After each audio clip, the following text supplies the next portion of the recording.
Namaste.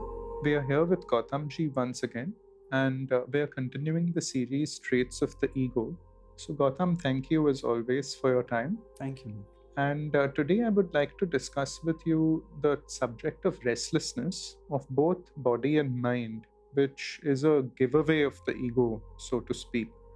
So, I feel, Gautam, especially in the Baba community, there is so much emphasis on experience that sometimes this basic awareness or self-awareness of whether one is restless is missing because it is superseded by experiences. And if we could speak a little bit about that. So these are perhaps two different points, both equally valid. One is about experiences, because what happens is that the memory stays of the experience. So there's an experience in the moment. Let's say you have a vision, which was a gift. Now the memory stays, and that memory creates the experiencer. I had this vision. It was a pure experience. It came, it went, we had no control over it. Now the memory is there, the burden of memory is there, because now I am starting to live my life wanting more such experiences. You see what happens? That is how the ego operates. I had this experience, now I have the memory of it, now I want more of that. So this one has to be very careful about. Whereas the experience was meant for a purpose, it got usurped by the ego because it made the ego feel special, and now the ego is hankering after that experience. So I wanted to just clarify that point. As you said, that can make someone restless, because now I'm after that experience, I'm not getting it. I become restless. But that experience apart, restlessness is nothing but restlessness of the mind. Yes. If one's mind, the thinking mind, is restless, it is going to manifest in the body in some way. You see, you'll find yourself fidgeting, or like the younger generation today, the distraction of social media, WhatsApp messages. I remember this girl telling me that she can't sit still anymore. If she sits still, her hand immediately goes to her mobile phone. She opens the WhatsApps. Once she finishes seeing those, she starts clicking on the display pictures of her friends to see the pictures they have posted. And then it's an endless activity. This is restlessness, because there's so much fragmentation, there's so much distraction, that to even be still is a challenge. Yes. You see, that is what is happening. And so restlessness, we may not even be aware we are restless. But if you find you can't sit still, if you find you're switching on Netflix or, all the time, once in a while is fine. Or if you have a routine, maybe it's okay. But if you find you're constantly drawn to being engaged, whether it is media, social media, this, that, whatever it be, that is a sign of a restless mind. And peace cannot be found in restlessness. It is the absence of restlessness which is peace. So it is important to look at this, because if we find that peace, we will find that we are very happy at times doing nothing but maybe sipping a cup of tea, just sitting, relaxing, being present. Yes. And then when we feel, oh, it's time to check my posts on social media, I do that. Both are honored. Yes. It's not that we have to live a monastic life and, shove one away. This is the real world, right? But then there's a balance. It is all about a balance, the middle path, as the Buddha would say. As one advances on their spiritual journey and makes true progress, one of the measures would be inner silence, not experiences, Yes. stillness of mind. So you made a very important point that sometimes to cover the restlessness up, there is involuntary activity, so to speak, whether it be Netflix or distractions per se. Yes. So because see, one measure I would say is, can you sit for 1 hour in a room without the compulsive need to hear like a podcast or Clubhouse or some Netflix TV, YouTube or something or the other, some activity. Because then it's very easy. You may hear something, your mind is engaged in that, and you feel, oh, I can be by myself.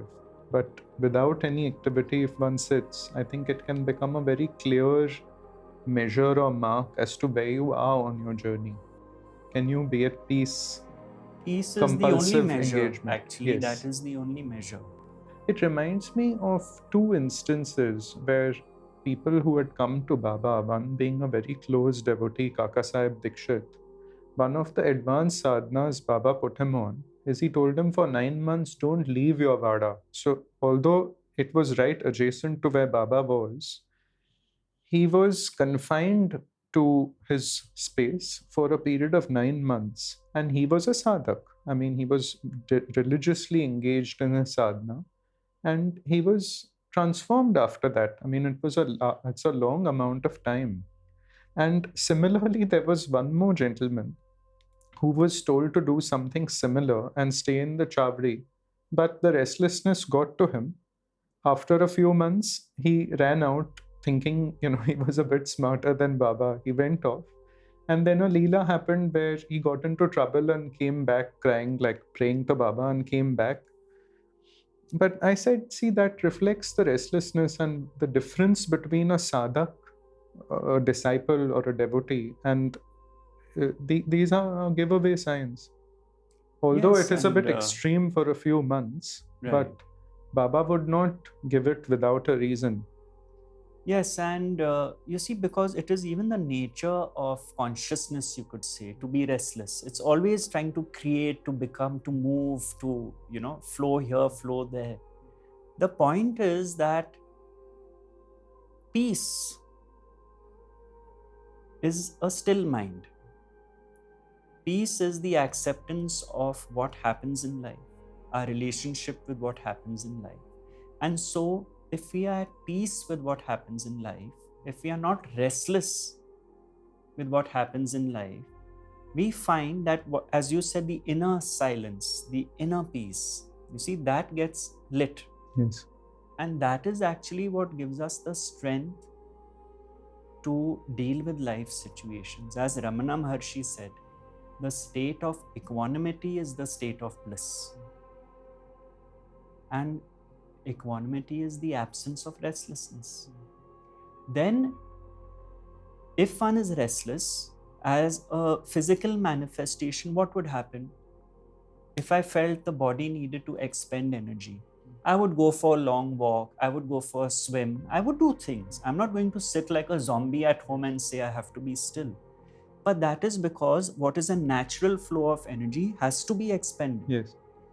But if I find the engagement is in the mind, you see, all the time playing video games or this or that, and I'm restless there, that has to be looked at.